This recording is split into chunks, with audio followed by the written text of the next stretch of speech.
Romans chapter 13, verse number 1. Let every person be subject to the governing authorities, for there is no authority except from God, and those that exist have been instituted by God. Right off the bat, guys, let's take things easy here. Paul is in Rome. Think about how they were treating Christians at the time. As Paul's writing this, they're torturing, they're killing Christians. And here, Paul steps up after he tells you, overcome evil with good. Then he says, be subject to the governing authorities. For there is no authority except from God, and those that do exist have been instituted by God. Therefore, whoever resists the authorities resists what God has appointed, and those who resist will incur judgment. For rulers are not a terror to good conduct, but to bad. Would you have no fear of the one who is in authority? Then do what is good, and you will receive his approval. For he is God's servant for your good. Guys, let's check out the Message version and then talk about what Paul's saying here. Here's what he says. Be a good citizen. All governments are under God. Insofar as there is peace and order, it's God's order. So live responsibly as a citizen. If you're irresponsible to the state, then you're irresponsible with God, and God will hold you responsible. Duly constituted authorities are only a threat if you're trying to get by with something. Decent citizens should have nothing to fear. See what Paul's saying here?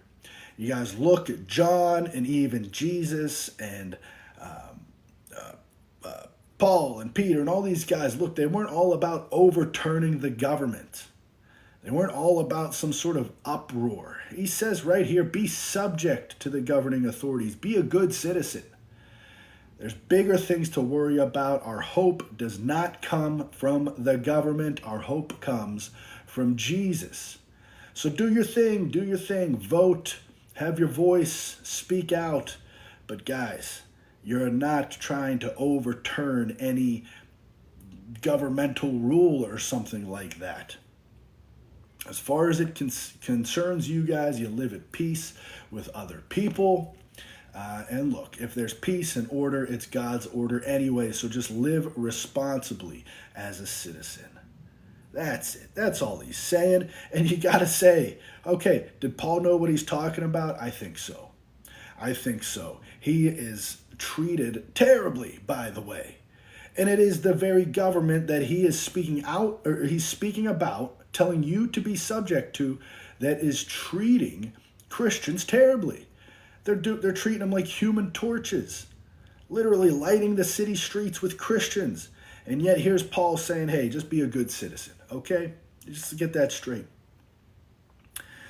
And then it says, then do what is good and you'll receive God's approval, for he is God's servant for your good. So we treat people as children of God even when they don't recognize it, even when they don't know it. You get it? All right. It says, but if you do wrong, be afraid, for he does not bear the sword in vain. For he is the servant of God, an avenger who carries out God's wrath on the wrongdoers.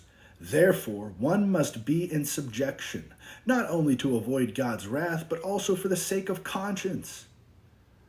You see this, guys? As we live on the land, we want to have a clear conscience. We don't want to try to be getting away with anything in hopes of somehow getting back the wrongdoer. You live at peace as far as it may concern you. It says, do you want to be on good terms with the government?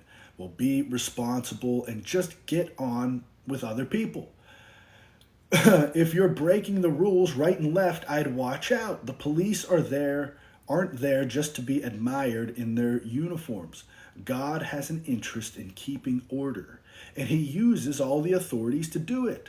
So live responsibly, not just to avoid punishment, but because it's the right thing to do. And so it says, for because of this, you also pay taxes. For the authorities are ministers of God, attending to this very thing. Pay to all what is owed to them, taxes to whom taxes are owed, revenue to whom revenue is owed, and respect to whom respect is owed, honor to whom honor is owed. Guys, when you blow up your view of humans as children of God and ministers of God, now you see, listen, we might not agree with every government program. We might not agree with where our tax money goes, of course. But what Paul's saying here is, listen, live at peace. You pay your taxes and know that one way or another, these people are going to minister to God's people. Somewhere or another, this money's getting out there. God's people are going to get a hold of it, going to do work on behalf of God. It doesn't always go the path we expect or want, but God gets the job done, guys. And so it says this, owe no one anything except to love each other. For the one who loves another has fulfilled the law. Now we got some law talk coming in, right? Now we got some law talk. I'll read the Message version so we're caught up. That's also why you pay taxes, so that an orderly way of life can be maintained.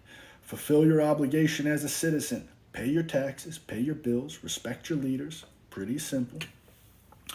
And don't run up debts, except for the debt of love that you all owe each other. When you love others, you complete what the law has been after all along. This is the whole point of the goal, to love one another. And so he's saying, yeah, when you're doing that, you're fulfilling the law. Paul says, for the commandments, quote, you shall not commit adultery, you shall not commit murder, you shall not steal, you shall not covet, or any other commandment are summed up in this word, quote, you shall love your neighbor as yourself. Now, realize who you are.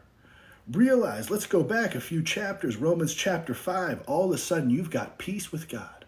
You've been buried with God, crucified, resurrected, brand new life. You're new, you're good, you're holy, you're righteous, you're perfectly forgiven.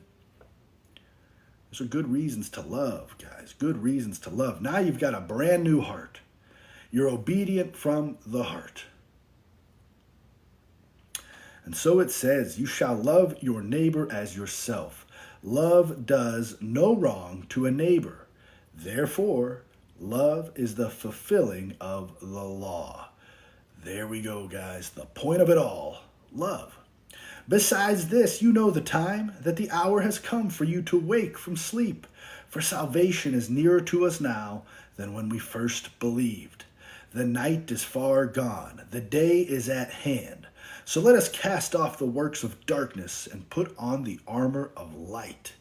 Let us walk properly, as in the daytime, not in these orgies and drunkenness, which was going on rampantly there, not in sexual immorality or sensuality, but in quarreling and jealousy, but put on the Lord Jesus Christ and make no provision for the flesh to gratify its desires.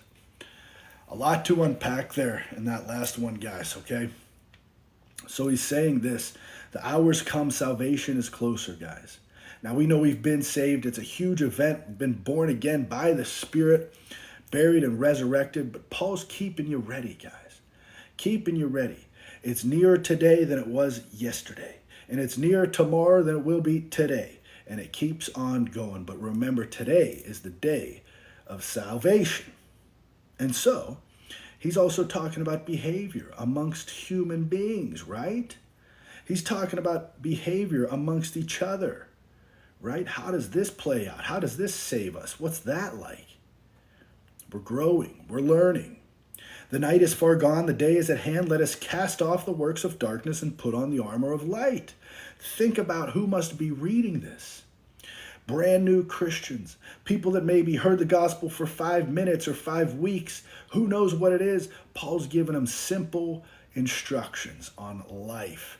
And at this time, guys, people were running wild. Sin was rampant. It's rampant now, but it was rampant in Rome. This is Rome. That's why he says, let's not get into all this other stuff, all these crazy behaviors and the quarreling and the jealousy, but instead, let's put on the Lord Jesus Christ and look at this. Make no provision for the flesh.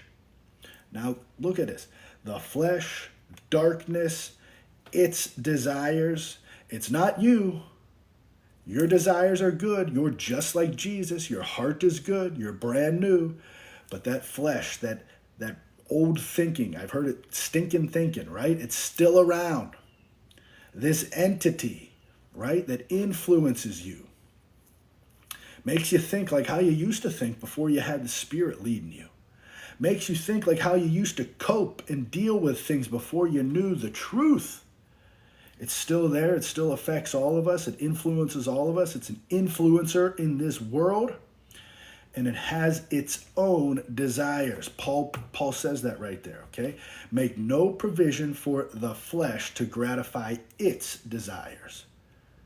So I don't like when people come in here and they say, yeah, my flesh is waging war against me.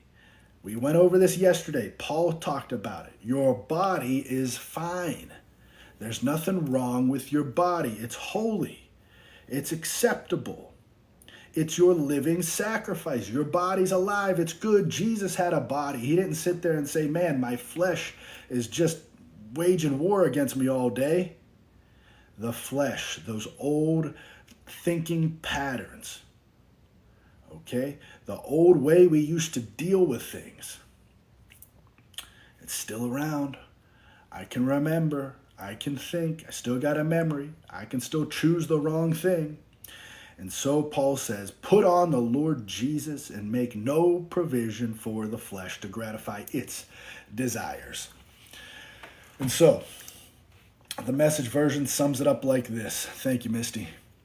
Make sure that you don't get so absorbed and exhausted in taking care of all the day-by-day obligations that you lose track of time and doze off, oblivious to God. The night is almost over. The dawn's about to break. Be up and awake and notice what God is doing. He's putting the finishing touches on all the salvation work that he began when we first believed. And we can't waste a minute. We must not squander the precious daylight hours in frivolity and indulgence, sleeping around, dissipation, bickering, grabbing everything in sight, fighting, jealousy. Get out of bed and get dressed. Don't loiter, don't linger, don't wait till the last minute. Get dressed in the Lord Jesus Christ. Be up and about. There it is, guys. Short, sweet, to the point. Romans chapter 13.